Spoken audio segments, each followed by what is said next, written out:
The rain that night felt colder than any winter.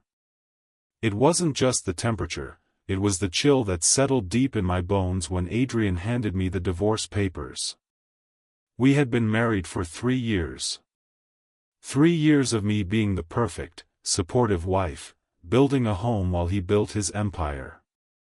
I thought we were happy. I was wrong. "Clara, she's back," he said, his voice devoid of the warmth I once adored.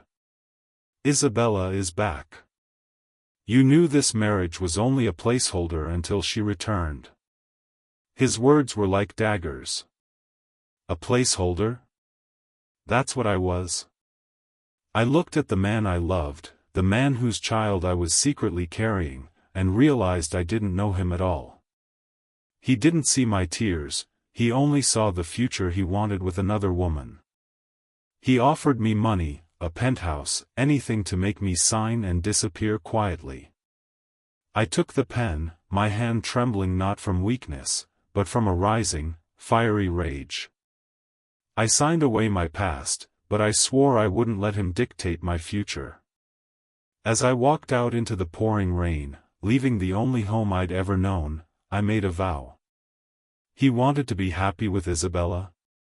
I would make sure their happiness was built on a foundation of my pain, and I would be the storm that tore it down. Desperation is a powerful motivator. A week later, I found myself in the penthouse office of Julian Croft. Julian was Adrian's shadow, his nemesis since their university days.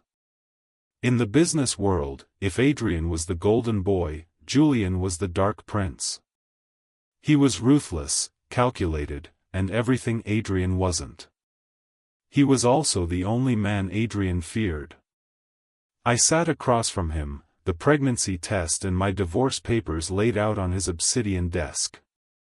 "I want to marry you," I said, my voice steadier than I felt. Julian raised an eyebrow, a smirk playing on his lips.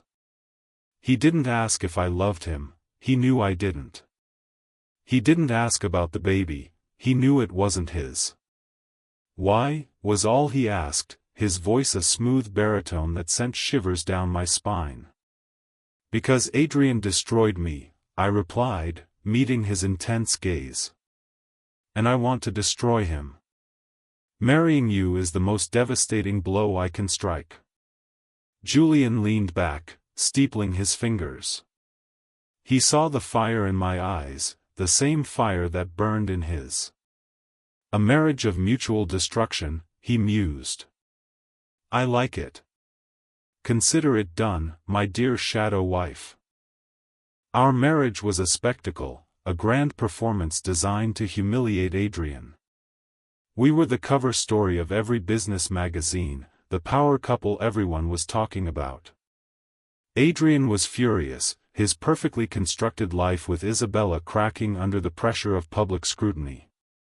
But behind closed doors, my life with Julian was unexpected. I expected coldness, indifference. Instead, I found a strange kind of sanctuary.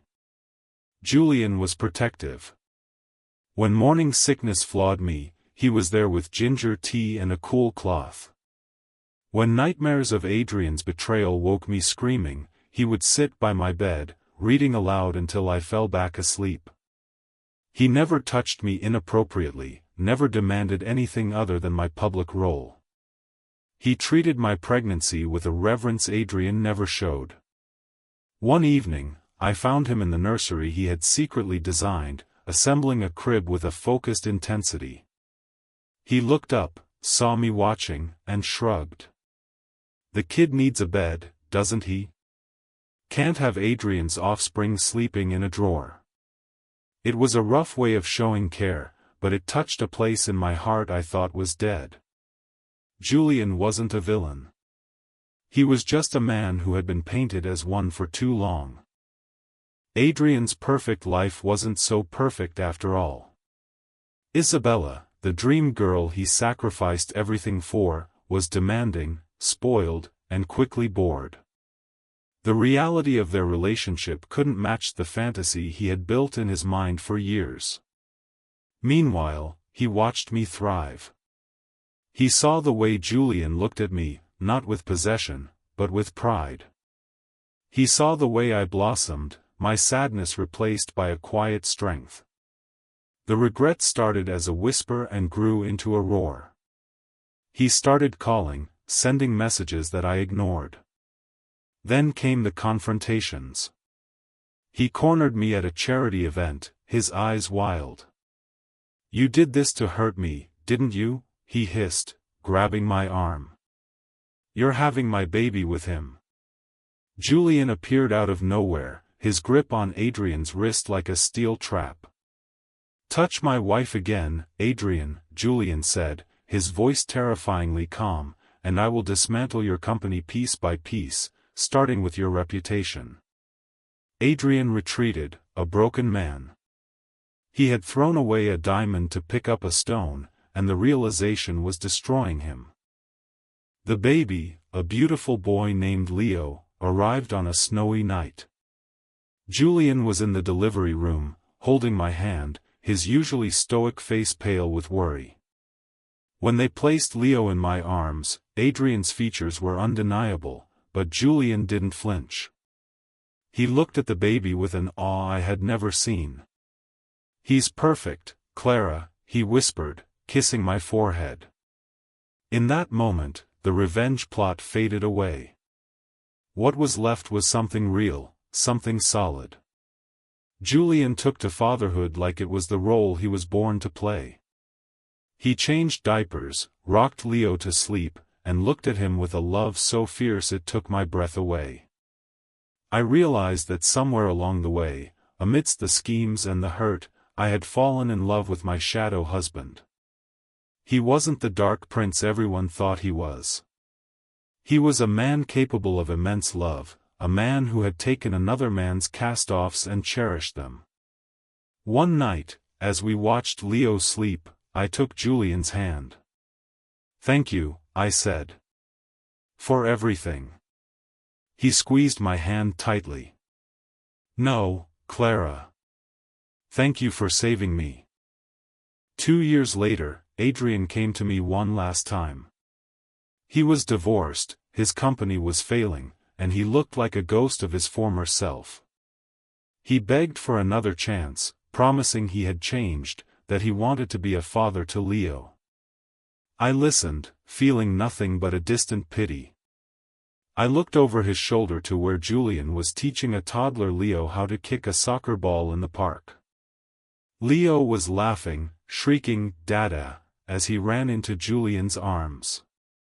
Julian spun him around, his face lit up with pure joy. That was my answer. Adrian had a biological claim, but Julian was Leo's father in every way that mattered. I turned back to Adrian. "You made your choice 3 years ago, Adrian," I said gently but firmly. "And I've made mine. My family is that man and that boy over there. Please, let us be." Adrian looked at them, saw the bond he had foolishly thrown away, and finally understood. He nodded slowly, tears welling in his eyes, and walked away for good. I walked over to my husband and son. Julian put his arm around me, and Leo hugged my leg. I was home. My revenge was complete, not with destruction, but with the construction of a happiness I never dreamed possible.